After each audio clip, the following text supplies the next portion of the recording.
Hello guys, ഞങ്ങളുടെ ഈ വേഷവിധാനമൊക്കെ കണ്ടിട്ട് നിങ്ങൾക്ക് മനസ്സിലായിട്ടുണ്ടാവും ഞങ്ങളൊരു ക്ഷേത്രത്തിലേക്ക് പോവുകയാണ്. അമ്മ മൈൻഡ് ചെയ്ത് പോയി ഗൈസ്, സാരമില്ല.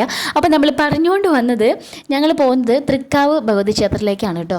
അവിടെ കുറച്ച് ദിവസമായിട്ട് നവരാത്രി മഹോത്സവം നടക്കുകയാണ്. എല്ലാ പ്രാവശ്യവും ഞങ്ങൾ നേരത്തെ പോവാറുണ്ട്. ഈ പ്രാവശ്യം ഞങ്ങൾ കുറച്ച് ലേറ്റായി. ഇവിടെയാണെങ്കിലോ ഫോട്ടോ എടുക്കേണ്ട തിരക്കാണ്. എടുക്കുന്നത് അകിയാണ് കേട്ടോ. ഫോട്ടോന് നേരം വേണം നിൽക്കണമെന്നും ഉണ്ടായിരുന്നില്ല. ഒന്നിനെ കിട്ടുമോ ഒന്നിനെ കിട്ടില്ല. തൃക്കാവിലെത്തിയപ്പോഴോ ഭക്തജനങ്ങളുടെ തിരക്ക് റോഡിലേക്ക് എത്തിയിരിക്കുന്നു കേട്ടോ. അകത്ത് കയറിയിട്ട് അമ്മേനെ കാണാൻ പറ്റുന്നൊന്നും ഞങ്ങൾ വിചാരിച്ചതല്ല കേട്ടോ. നിൽക്കണേ കൊണ്ടല്ല, നമ്മുടെ കുട്ടന്മാർക്ക് അതിനുള്ള ക്ഷമയൊന്നും ഉണ്ടാവില്ല. അപ്പം ഞങ്ങൾ പുറത്ത് നിന്ന് തൊഴുതാലോ എന്ന് വരെ ആലോചിച്ചു.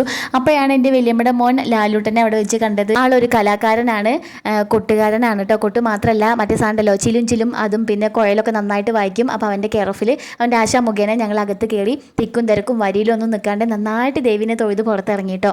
സാധാരണ ഞങ്ങൾ കുറച്ച് ദിവസം മുന്നേ എത്താറുണ്ട്. ഇപ്രാവശ്യം ലാസ്റ്റാണ് ഞങ്ങൾ എത്തിയത്. അതുകൊണ്ട് നല്ല തിരക്ക് തന്നെയാണ് കേട്ടോ. പുറത്തേക്ക് ഇറങ്ങിയിട്ട് ഞങ്ങൾ കുറച്ച് തിന്നാനുള്ള സാധനങ്ങളൊക്കെ വാങ്ങിയിട്ടോ. അർജുൻ്റെ കണ്ണാണെങ്കിൽ 4 പുറത്തേക്ക് മാത്രമായിരുന്നു. അവൻ്റെ ഫേവറേറ്റ് സാധനം ഉണ്ട്, ഇട്ടാപ്പുട്ടി. അപ്പോൾ അതൊരു 4 പാക്കറ്റ് തന്നെ ആക്കി വാങ്ങിച്ചു കൊടുത്തു കേട്ടോ. എന്നിട്ട് ഞങ്ങൾ നേരെ വീട്ടിലേക്ക് പോന്നു. അപ്പോൾ ഇത്രയേ ഉള്ളൂ. അടുത്ത വീഡിയോയിൽ കാണാം. ടാറ്റാ.